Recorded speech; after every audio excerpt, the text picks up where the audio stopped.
পেটের চর্বি কমাতে আর চেহারায় যদি গ্ল্যামার আনতে চান তাহলে এই ভিডিওটা আপনাদের জন্য খুবই মূল্যবান।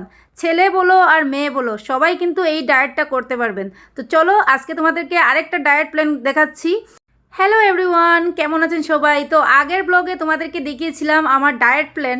তো রোজ রোজ তো ডায়েট প্ল্যান একই রকম থাকে না, তাই ভাবলাম যে আজকের ডায়েট প্ল্যানটা তোমাদের সাথে শেয়ার করি। তো আজকে আমি সকালবেলা ঘুম থেকে উঠে গরম জল খেয়ে নিলাম 1 গ্লাস। তারপর চিয়া সিডস, এটা আমি রাতের বেলা ভিজিয়ে রেখেছিলাম 1 চামচ। এই যে দেখো, চিয়া সিড রাতের বেলা ভিজিয়ে রাখায় চিয়া সিডগুলো ফুলে গেছে। আর চিয়া সিড ফ্যাট কমানোর জন্য খুবই ভালো আর স্কিনটাকেও ভালো রাখে। তো চিয়া সিড 1 গ্লাস জল পুড়িয়ে আমি খেয়ে নিলাম।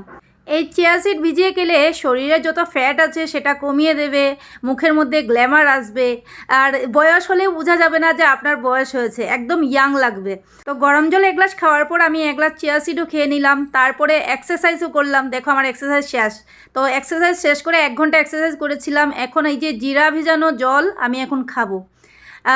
আরেকদিন তোমাদেরকে দেখিয়েছিলাম যে লেবু আদা দিয়ে আমি জল গরম করে খেয়েছিলাম, কিন্তু আজকে হলো জিরা গরম করেছি।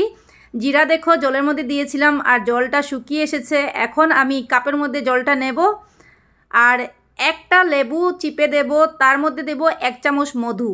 তো এটা কেন খাই এটাও বলি তোমাদেরকে।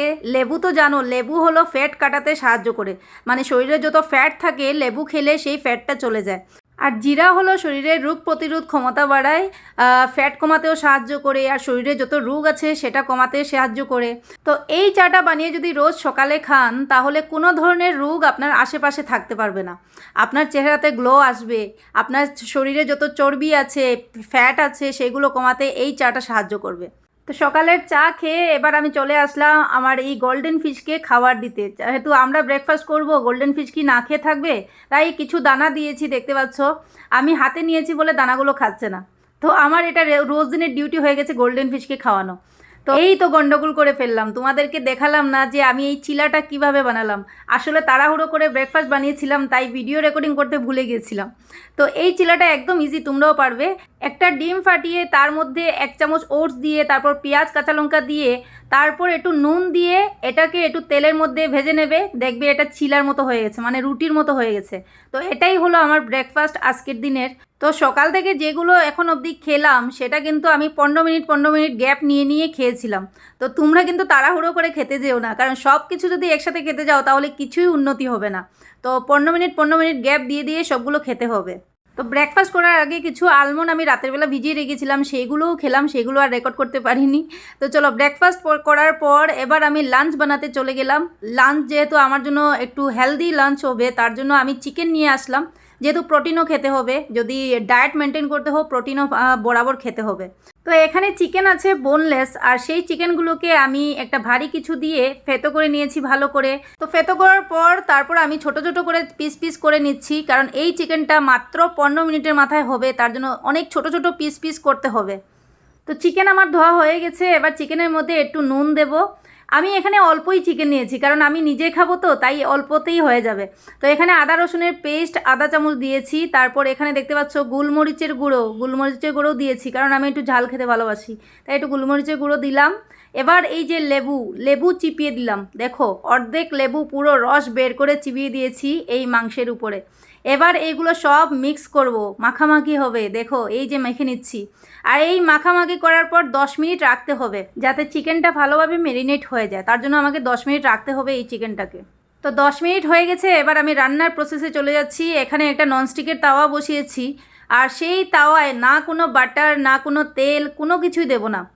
খালি তাওয়াতেই এই চিকেনগুলো দিয়ে দেব, কিছুই হবে না। জাস্ট 5 মিনিটের জন্য ভাজতে হবে চিকেনগুলোকে এই তাওয়াতেই। তো চিকেন থেকে অনেকগুলো জল বেরোবে, তার জন্য চিকেনটা জ্বলবে না। তোমরা একদমই ভয় পাবে না যে তেল না দিলে কি চিকেন জ্বলে যাবে, একদমই জ্বলবে না, কারণ চিকেন থেকে অলরেডি জল বেরোনো শুরু হয়ে গেছে, তোমরা নিজেই দেখতে পাচ্ছ, যার কারণে চিকেনটা জ্বলবে না। জাস্ট 5-7 মিনিট আমাকে এইভাবে ভাজতে হবে। তো দেখো বন্ধুরা, চিকেনটা ভাজা হয়ে গেছে। পুরো ফুল স্টিমে আমি 7 মিনিটের মতো চিকেনটা ভেজেছিলাম। আর এই যে আমি চিকেনটা নামিয়ে দিলাম। এবার তোমাদেরকে মেইন প্রসেস দেখাবো যে চিকেনটা বানাবো কিভাবে। এই দেখো চিকেনের কালার কি হয়েছে, ঠিক এইভাবেই চিকেনের কালার আসতে হবে, তারপর গ্যাস অফ করতে হবে।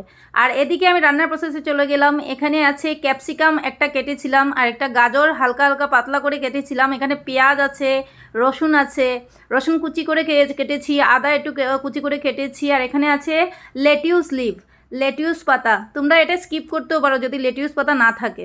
বাঁধাকপি দিলেও চলবে, লেটিউস পাতার জায়গায় যদি বাঁধাকপি দিতে পারো তাহলেও চলবে। তো এবার আমি একটা কড়াই বসিয়ে দিলাম গ্যাসে, আর এবার হাফ চামচের মতো একটু বাটার দেব। একদম আমি অল্প নিয়েছি, কারণ আমি ডায়েট করছি, তো তাই অল্প একটু বাটার নিয়ে একটা ব্রাশ দিয়ে আমি ভালো করে কড়াইটাতে লাগিয়ে দিলাম। এবার দেখো এই যে আদা রসুন আমি কেটে রেখেছিলাম কুচি কুচি করে, সেইগুলো আগে দিলাম, কারণ আদা রসুনে একটা কাঁচা ভাব থাকে না, কাঁচা গন্ধ, সেটা যাওয়ার জন্য একটু আগে দিয়ে দিলাম। এটা একটু গন্ধ যাওয়ার পর কিছুই কিন্তু জ্বালানো হবে না, সব কিছু কিন্তু ইনস্ট্যান্ট হবে। এই 1 মিনিটের মতো আমি এই আদা রসুন ভেজেছিলাম। তারপর আমি দিয়ে দেব পেঁয়াজ কুচি। পেঁয়াজ কুচি দেওয়ার 1 মিনিট পরই আমি দিয়ে দেব ক্যাপসিকাম, গাজর, এইগুলো দিয়ে দেব। তো এবার এইগুলোকে ভালো করে মিক্স করার পর আমি এবার দিয়ে দেব নুন, কারণ নুন আমরা চিকেন ম্যারিনেটের সময় দিয়েছিলাম, তাই অল্প একটু নুন দিলেই চলবে। তো অল্প একটু নুন দেওয়ার পর আবার নাড়িয়ে দিলাম, দেখতে পাচ্ছ। আর এই প্রসেসটা কিন্তু 15 মিনিটের মধ্যেই এই সবজিটা যেন হয়ে যায়, বেশি আবার জ্বালালে হবে না। তো এখন আমি যে চিকেনটা ভাজা রেখেছিলাম সেটা আবার মিলিয়ে দিলাম এটার মধ্যে। তো চিকেন দেওয়ার সাথে সাথেই আমি এবার দিয়ে দেব গোলমরিচের গুঁড়ো। গোলমরিচের গুঁড়ো অল্প করে একটু দিয়ে দিলাম, যাতে কালারটা একটু সুন্দর আসে, একটু চাইনিজ ভাব আনতে হবে। আর এই যে দেখতে পাচ্ছ পিৎজার সাথে যে অরিগেনো দিয়ে থাকে, সেই প্যাকেটগুলো আমি রেখে দিই, তো এটা আজকে কাজে এসেছে, এটাও দিয়ে দিলাম, 1 প্যাকেট দিয়ে দিলাম এটার মধ্যে। তো এই রান্নাগুলো কিন্তু গ্যাসের ফুল ফ্লেম দিয়ে আমি চালাচ্ছি। এখন যে লেটিউস পাতাগুলো কেটে রেখেছিলাম সেইগুলো দিয়ে দিলাম, আর এটাকে হালকা 2 মিনিটের মতো নাড়াচাড়া করব, তারপর এটাকে নামিয়ে দেব। কারণ এটা যদি বেশি ভাজাভাজি হয়ে যায় তাহলে আর ডায়েটের 12টা বেজে যাবে। তাই সব শাকসবজি কাঁচা কাঁচা খাওয়া ভালো, কিন্তু তাও আমি একটু হালকা রোস্ট করেছি যাতে খেতে ভালো লাগে। তো এই যে দেখো আমার চিকেন বনে রেডি হয়ে গেছে, মাত্র 15 মিনিটের মাথায় এই ডায়েটের চিকেনটা বানানো হয়ে গেছে। খুবই সিম্পল, তাই না? তোমরাও ঘরে পারবে। তো এই রেসিপিটা দেখে তোমরাও ঘরে বানাবে, বুঝলে? তাহলে ফ্যাট থেকে রক্ষা পাবে, পেটের চর্বি থেকে কম হবে, বুঝলে? তো এই দেখো কত সুন্দর কালার হয়েছে, একদম গ্রিনি চিকেন। তো এখানে আমার দুপুরের থালি রেডি করা হয়ে গেছে, দেখতে পাচ্ছ। এখানে 50 গ্রাম ভাত নিয়েছি, আর সকালবেলা রাজমা বানিয়েছিলাম। রাজমাটা বানিয়েছিলাম কারণ তোমাদের দাদা অফিসে যাবে, তাই একটু জিরা রাইস এবং রাজমা করিয়ে দিয়েছিলাম, আর সেই রাজমাটা আমিও নিলাম। আর এখানে যে চিকেনটা বানিয়েছিলাম একদম সালাড টালাড দিয়ে, সেটা আমি নিয়ে নিলাম বেশি বেশি করে। আর এখানে নিয়েছি শসা, আর 1 বাটি নিয়েছি টক দই। টক দই খাওয়াটা খুবই জরুরি খাওয়ার শেষে, কারণ যেগুলো খাবার খাবেন সেইগুলো হজম করতে একটু সাহায্য করবে, আর বিশেষ করে ডায়েটের জন্য টক দই খেতেই হবে। তো এই আমার থাল রেডি, এবার আমি যাব লাঞ্চ করতে।